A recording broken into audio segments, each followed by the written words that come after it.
What you pay attention to grows. What you ignore withers away. Your life becomes what you repeatedly notice. Imagine this. You wake to the sound of your alarm. Without thinking, your hand reaches for your phone. 15 minutes pass as you scroll through a stream of images, headlines, and notifications. You're late now. You rush through your morning routine, one eye still fixed on the screen. On your commute, you alternate between podcasts, music, and more scrolling. At work, your attention fractures across dozens of tabs, messages, and tasks. The day fragments into 1,000 tiny moments, none fully lived. At night, exhausted yet unsatisfied, you collapse into bed, phone in hand, and the cycle begins again. What if I told you this isn't merely a habit, but the defining condition of our time? Look around you. In restaurants, families sit together in silence, each lost in their own digital universe. In parks, parents push strollers with one hand while scrolling with the other. Even in moments of supreme natural beauty, mountaintops, ocean shores, starlit skies, the first instinct is often to reach for a device to capture rather than experience. We have created a world where boredom is extinct, yet meaning seems increasingly elusive. We possess unlimited information, yet wisdom appears in decline. We're more connected than any humans in history, yet loneliness has reached epidemic proportions. How did we arrive at this paradox? And more importantly, what is happening to us as we surrender our attention to the endless stream of digital distraction? The greatest minds throughout history understood something we seem to have forgotten: that where attention goes, life follows. Your life is built from what you give your attention to. Nothing more, nothing less. Consider this troubling question. If your attention is constantly fragmented, constantly hijacked, are you truly living your life, or merely reacting to an endless series of stimuli designed to keep you consuming? What if this constant distraction isn't just annoying, but fundamentally altering how we think, feel, and exist in the world? What if our addiction to distraction is slowly transforming what it means to be human? The answer lies at the intersection of ancient wisdom and modern neuroscience, a place where the philosophers of old would recognize our predicament instantly, even as they would be horrified by its scale and consequences. To understand this new human condition, we must first recognize the hidden forces that created it. The philosopher Arthur Schopenhauer once observed that boredom is nothing less than the sensation of the emptiness of existence. In his view, humans oscillate between pain and boredom. We seek to escape suffering only to find ourselves confronting the terrifying void of having nothing to do, nothing to distract us from the fundamental questions of existence. What Schopenhauer couldn't have anticipated was a world where that oscillation would be disrupted, where we would create technologies specifically designed to ensure we never experience boredom again. But in eliminating boredom, have we inadvertently eliminated something essential to being human? Aldous Huxley foresaw this dilemma in Brave New World, where he described a society controlled not through pain and punishment, but through pleasure and distraction. The perfect dictatorship, he later wrote, would have the appearance of a democracy, but would basically be a prison without walls. A system of slavery where, through consumption and entertainment, the slaves would love their servitude. The hidden problem is not that distraction exists. Humans have always sought diversions. The problem is that we now face industrial scale mechanisms designed to capture and monetize human attention. Our phones, apps, and platforms are engineered to exploit vulnerabilities in our psychological architecture. Consider the dopamine system, evolved over millions of years, to reward behaviors essential for survival. This neurochemical, once reserved for genuine achievement, connection, and discovery, now fires constantly in response to likes, notifications, and endless scrolling. Each ping, each new image, each fleeting interaction delivers a tiny hit of this pleasure chemical. Never enough to satisfy, but just enough to keep us coming back. Carl Jung would recognize this as a profound disconnect from what he called the self, that integrated wholeness that constitutes our authentic being. Instead, we live increasingly fragmented lives, scattered across digital spaces, never fully present anywhere. Nietzsche's concept of the last man, a human who seeks only comfort and security, who avoids all risk and deep feeling, seems prophetic in this context. They have their little pleasures for the day and their little pleasures for the night. He wrote describing people who avoid discomfort at all costs, who seek only distraction and mild entertainment. The existentialist would point to something even more troubling. In our flight from boredom and discomfort, we're fleeing from the very conditions that make authentic existence possible. Jean-Paul Sartre held that facing the void, confronting the fundamental emptiness and freedom of human existence, was essential to living an authentic life. Yet our technological environment is structured precisely to prevent such confrontation. What we're witnessing is not merely a change in habits, but a fundamental shift in what it means to be human, a new condition where attention, the most precious human resource, is systematically harvested, fragmented, and sold. And the consequences extend far beyond wasted time. The most insidious effects of our distraction addiction remain largely invisible to us, operating beneath the surface of conscious awareness, while fundamentally reshaping our inner landscape. Consider what happens to a muscle never fully exerted, or a language never fully spoken. It atrophies. The same principle applies to attention. Neuroplasticity, the brain's ability to reorganize itself, works in both directions. As we train our brains to expect constant novelty and rapid shifts in focus, we are simultaneously training ourselves to be incapable of sustained concentration. Studies now confirm what many of us feel intuitively. The average human attention span has diminished dramatically. In 2000, it was measured at 12 seconds. Today, it's roughly 8 seconds less than that of a goldfish. This isn't merely an inconvenience. It represents a profound shift in our cognitive architecture. Deep reading, the kind that builds empathy, critical thinking, and wisdom, becomes increasingly difficult. Complex problems that require sustained thought remain unsolved. The very qualities that distinguish human consciousness, our capacity for deep reflection, for connecting disparate ideas, for imagining alternative futures, begin to erode. Even more troubling is what this does to our sense of self.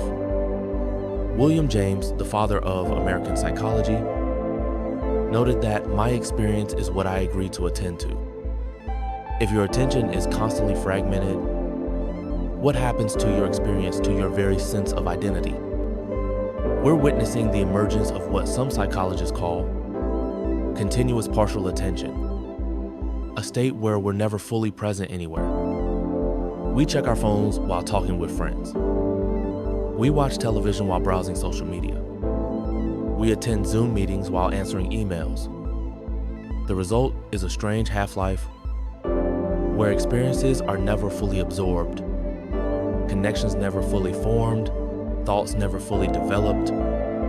The philosopher Martin Heidegger described authentic human existence as being fully present to the moment, what he called Dasein, or being there. Our current mode might better be described as being elsewhere, perpetually distracted, never fully inhabiting our own lives. The social consequences are equally profound. Meaningful conversation requires presence, the ability to listen deeply, to respond thoughtfully. As our capacity for attention diminishes, so too does our ability to truly connect with others. We become increasingly isolated, even as we remain constantly connected. Perhaps most disturbing is what happens to our relationship with ourselves.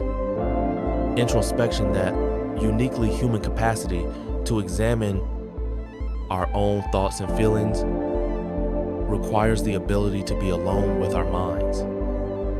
Yet studies show that many people would rather receive electric shocks than sit quietly with their thoughts for even 15 minutes. We are, in effect, fleeing from ourselves, using distraction to escape the discomfort of self-awareness, the challenges of inner growth, and the existential questions that have defined human experience for millennia. This flight from ourselves has created a peculiar emptiness, one we try to fill with more distraction, perpetuating the cycle in ways that grow increasingly desperate. But there is another path. Freedom begins with a single radical act: paying attention to your attention. The first step in any rebellion is recognizing the chains that bind you. Most never see them. They scroll through feeds designed to trigger outrage or envy, believing they're freely choosing to engage. They check notifications compulsively, believing they're simply staying connected. They flip between apps, websites, and videos, believing they're efficiently gathering information. But what if these behaviors aren't choices at all? What if they're conditioned responses, as automatic and unconscious as Pavlov's dog salivating at the sound of a bell? True rebellion starts with awareness. Begin noticing the urge to reach for your phone. When a moment of discomfort or boredom arises, don't judge it, just watch it with curiosity. What are you trying to escape? What emotions emerge in that brief space between stimulus and response? Viktor Frankl, who survived Nazi concentration camps, discovered something profound about human freedom. Between stimulus and response, there is a space. In that space lies our freedom and power to choose our response. In our response lies our growth and our freedom. That space, that tiny gap between urge and action, is where your liberation begins. Ancient Stoics practiced what they called the pause, a moment of reflection before reacting. In our hyper-connected age, this practice becomes revolutionary. Each time you feel the pull toward distraction, pause, breathe, ask yourself, is this where I want my life energy to go? The next step is creating boundaries, not just with technology, but with the forces that profit from your distraction. Delete apps that exist solely to harvest your attention. Turn off notifications. Set specific times for checking messages. These aren't merely practical steps. They're declarations of independence. Remember that attention, like any valuable resource, follows the laws of economics. Where you invest, it determines what grows in your life. Each moment spent scrolling through social media is a moment not spent creating, connecting deeply, or contemplating the mysteries of existence. Historical figures who made profound contributions understood this intuitively. Einstein famously had a sparse office and wore similar clothes daily to conserve mental energy for what mattered most. Thoreau retreated to Walden Pond to live deliberately. Nikola Tesla took daily walks to preserve his creative capacities. These weren't merely personal preferences. They were strategic decisions about attention allocation. Perhaps the most radical act in our distracted age is developing what Cal Newport calls deep work. Capacity, the ability to focus intensely without distraction. This skill, once common, has become so rare that it now represents a competitive advantage in nearly every field. But beyond practical benefits lies something more profound: reclaiming your humanity. When you break free from the cycle of constant distraction, you rediscover parts of yourself long neglected, your capacity for wonder, for deep thought, for genuine connection. This liberation leads to the most powerful realization of all. Here is the truth that changes everything. Attention isn't just something you have, it's what you are. Your life is not measured in years, but in moments of genuine attention. When you look back at the end, you won't remember all the posts you scrolled through or the notifications you checked. You'll remember those rare moments when you were fully present, when your attention was undivided, when you were completely absorbed in an experience, a conversation, a thought. This is the ultimate rebellion against our distracted age. To recognize that attention is not just another resource to be managed, but the very substance of conscious experience, the canvas on which your life is painted. Consider how a skilled artist approaches a blank canvas. They don't scatter paint randomly, hoping something beautiful emerges. They bring intention, focus, and care to each stroke. Your attention works the same way. It is the brush with which you paint your existence. Where you direct it determines the life you create. The 13th century poet Rumi understood this when he wrote, "The breeze at dawn has secrets to tell you. Don't go back to sleep." He wasn't merely offering poetic advice, he was pointing to the essential human choice between wakefulness and slumber, between presence and distraction. There's a profound irony in our modern condition. We have access to more information than any humans in history, yet we may be the most ignorant of what matters most: how to be fully alive in each moment, how to direct our attention toward what gives life meaning. Imagine approaching the end of your life and realizing you've been asleep at the wheel, that you've been so distracted by the trivial that you missed the essential. Imagine the regret of discovering too late that while you were looking at screens, life was happening all around you, offering its fleeting gifts. This is not about demonizing technology. The tools themselves are neutral. The question is whether you are using them consciously or being used by them unconsciously. Are you the artist of your attention or its prisoner? The most profound freedom comes with this realization. No external force can capture your attention without your consent. No algorithm, no notification, no headline can seize it without your participation. Your attention remains always and forever yours to direct. In a world engineered to distract you, choosing where to place your attention becomes not just a practical decision, but an existential one. Perhaps the most important choice you make each day. The philosopher Simone Weil understood this when she wrote, "Attention is the rarest and purest form of generosity. Where you give this precious gift to which people, which ideas, which activities ultimately defines the content of your life." So ask yourself, what deserves your attention? What is worthy of this finite, irreplaceable resource? Your answer to this question will determine not just what kind of life you live, but what kind of person you become.